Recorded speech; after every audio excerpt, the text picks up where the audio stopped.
Live bait number 1. Yeah. Oh, huge one. And here we are. We have 2 missions today. The first mission is going to be, well, actually this is going to be the second mission. The second mission is going to be to drop these jigs down right here. I got a bunch of jigs from Promar, and I want to load up on a few rockfish so I can make some fish tacos. So that's going to be the second mission. But first, we're going to go head out to some reefs, maybe some sandy area. Hopefully there's some big fish out there, because I just loaded up, as you've seen already, on a bunch of different live baits, and some of them are pretty big, so I gotta believe it's gonna take some big fish to eat them. We got some croaker in here, we have some smelt, some herring, some anchovies, a good mix of baits all hanging out in the live bait tank right now. And I'm gonna try to catch a couple more smelt, and then we're gonna head out to the promised land. If you watched a recent video, I lost something big out there, and actually caught a pretty big lingcod as well. So there's some big fish out there. I'm excited for the day. All bundled up, got the hood on. It's the first time I've been cold. If you live in the Bay Area, man, it's been super hot out here. So it's a nice little change of pace. But yeah, let's go get our live baits down. Hopefully there's some hungry fish down there. Let's just start off with a big smelt. Go big or go home. Just like that.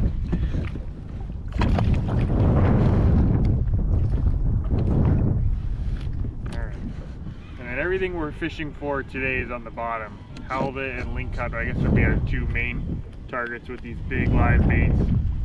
So we're just going to sink this all the way to the bottom, bring it up about 5 cranks off the bottom. There's the bottom right there.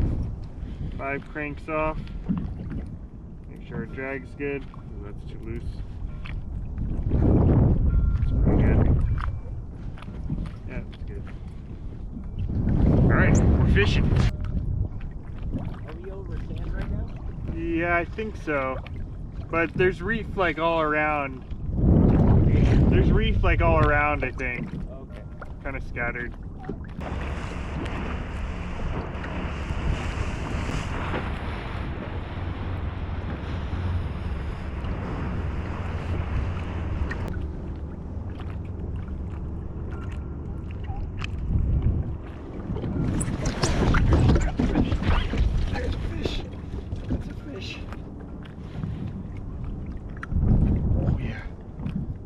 That's a big halibut.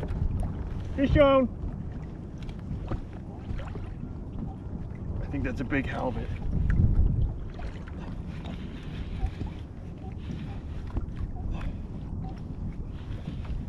Oh yeah, that's definitely something big.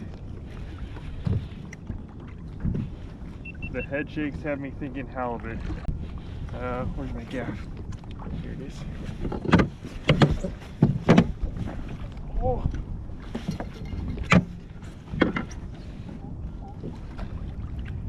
Oh man, he took that smell. It wasn't down there for more than like, I don't know, maybe we went fishing for 10 minutes.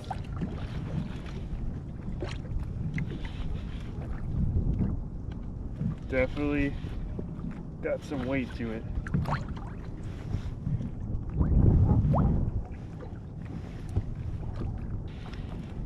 There's a kind of a glare on the water here on this side, so I don't know if I'm going to be able to see it, but it's only 7 feet down right now to my weight, so we're getting close.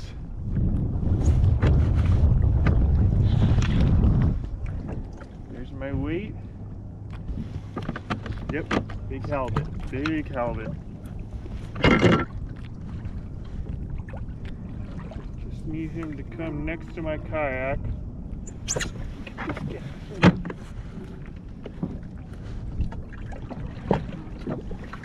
That's got to be close to 40, not over. Oh. Got one hook, that treble, barely in him. Got him! Got him! Yeah, halibut! Yeah. Nice when a plan comes together like that. Oh, I didn't mention I'm out here with my buddy Ish today.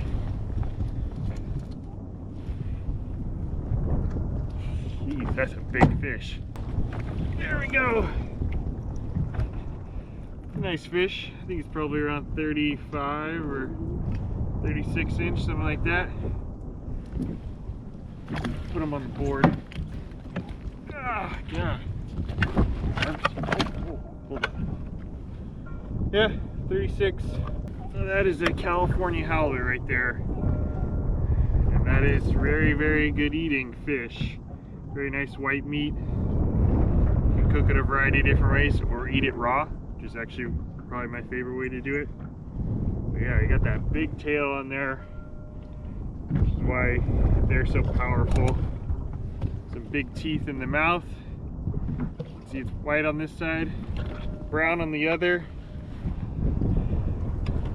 And that's a California halibut. On the west coast, they have Pacific halibut, which are these fish's bigger cousin. Those things get to be like 300 pounds or something.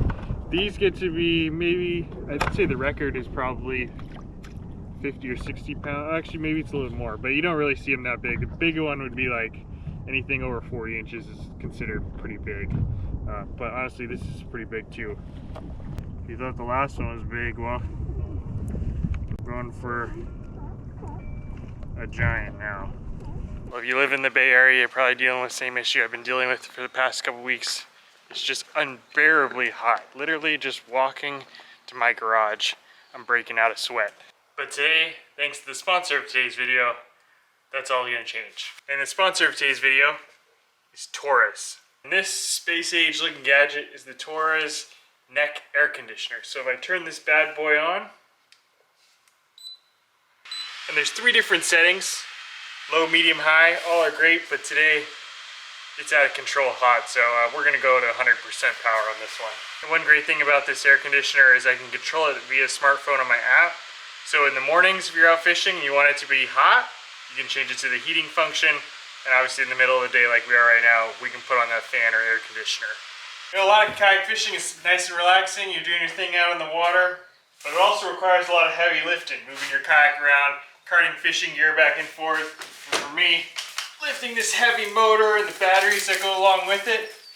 And especially on a hot day like today, it's nice to have this neck air conditioner to make that a little bit more comfortable. The TORRAS neck air conditioner is great for your daily walk or even when you're staying inside tying fishing knots.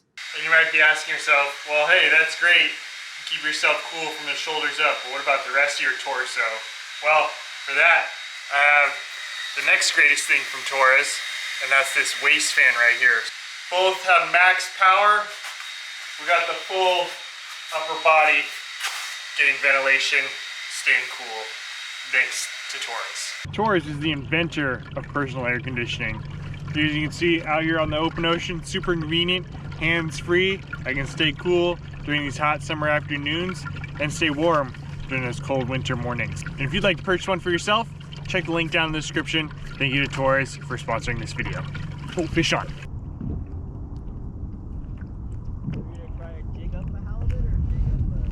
Probably lingcod or rockfish.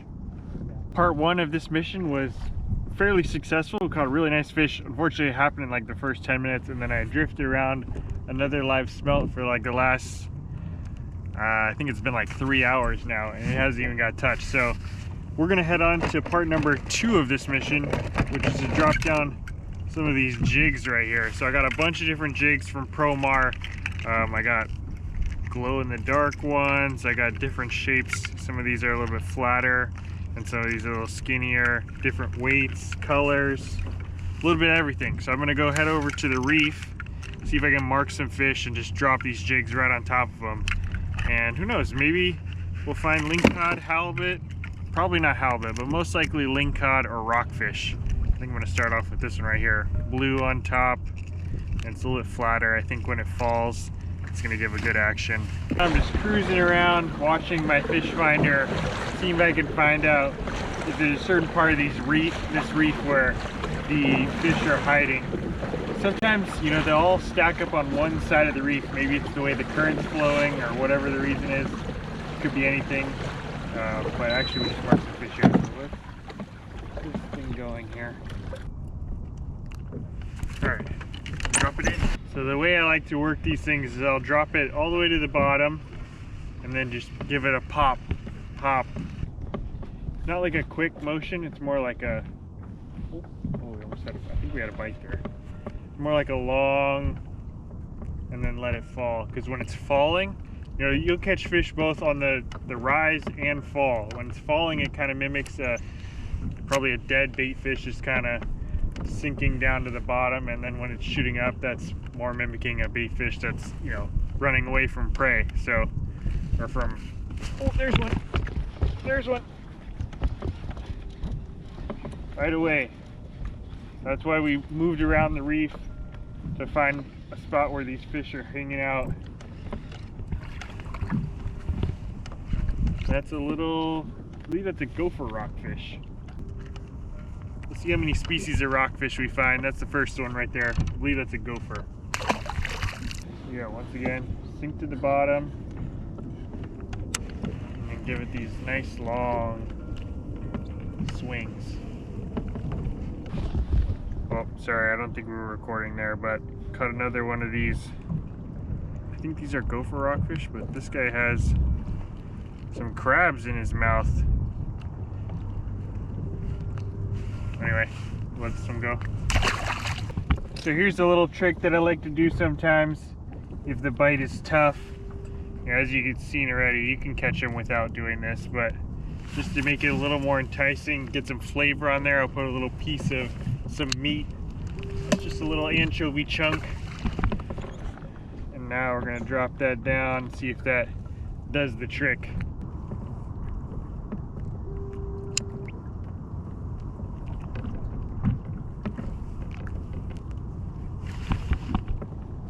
Yeah, that's a big one.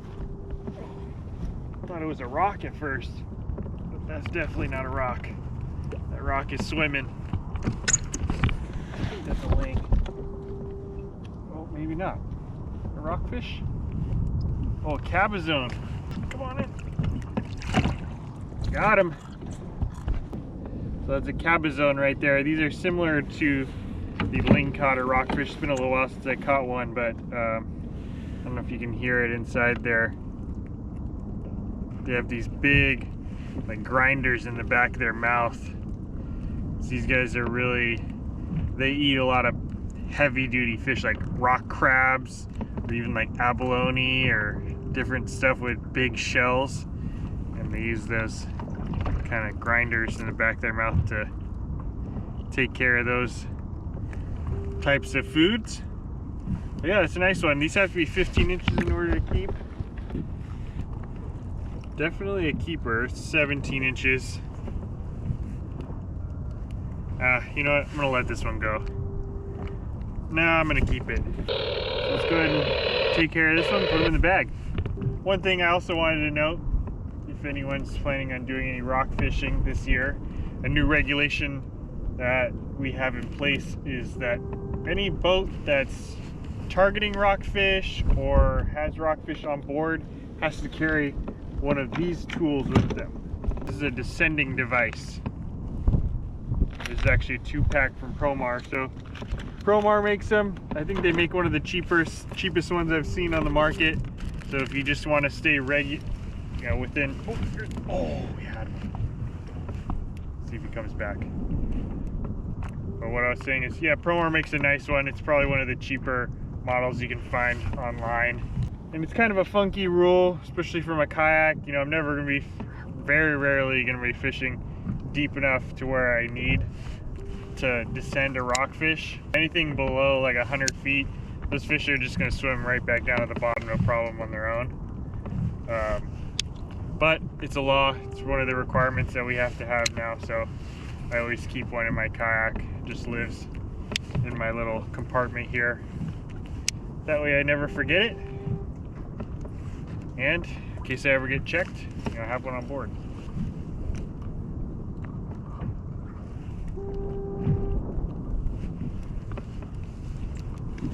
Oh, there's one. Got him. That's a rockfish. Oh no, that's a kelp greenling. Big one. There's a greenling. Nice little 14, 15 inch fish. I don't know what that is, 3rd or 4th species. Jigs are doing work.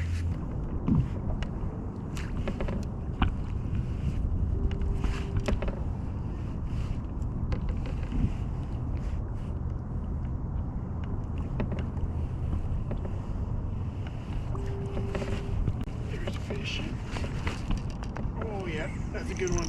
That's a good one. That's probably a link cod.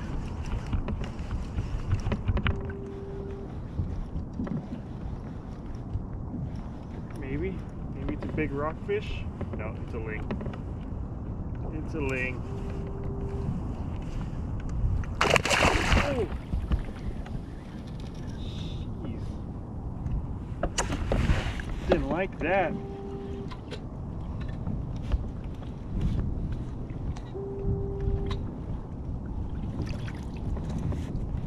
He got hooked a little funny, so he felt even heavier than he was. Pop that out. It's probably a keeper, but we're gonna let this one go.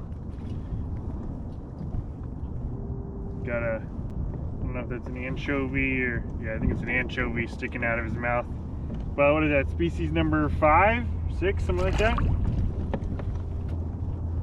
This thing is doing well. Drop. Oh, on the drop. The drag was messed up. On the drop. Oh, that's a heavy fish. Well, big head shakes. This jig definitely is getting the job done. Oh man, that's a good fish. Oh yeah, that's a nice lingcod. Oh, there he goes. There he goes. There he goes. Oh, there he goes. Big time. Big time. Back to the bottom. He didn't like that. He just like came up to the surface, just like puked all this like half digested sludge and then went back to the bottom. Yeah, look at that fish.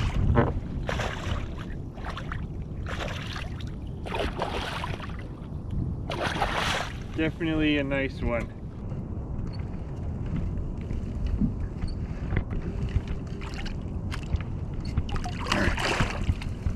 There he is! Oh! Jesus! Wow. Didn't like that. Soaked me. Look at that. See the jig there hanging out of the mouth. Throwing the jigs definitely paid off today. Actually, I only got to one jig. I never got to use any of the other colors, but I'll try those on another trip.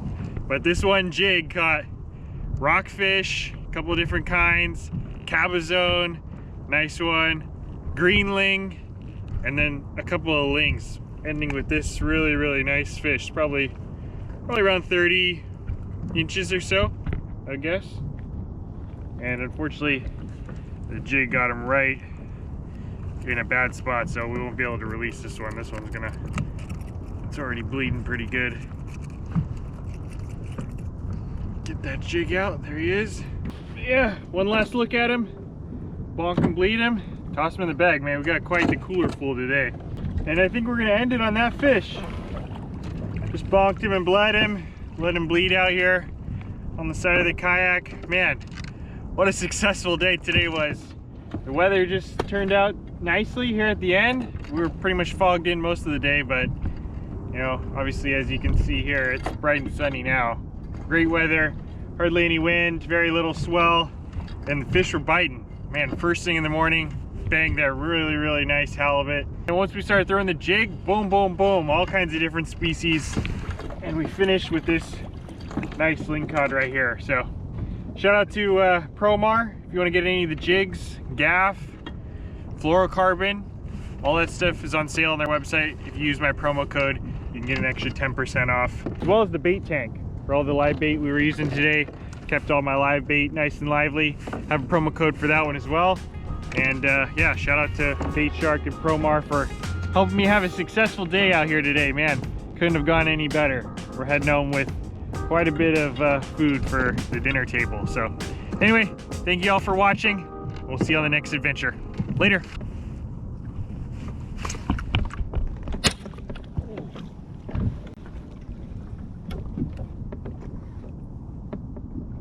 Yikes.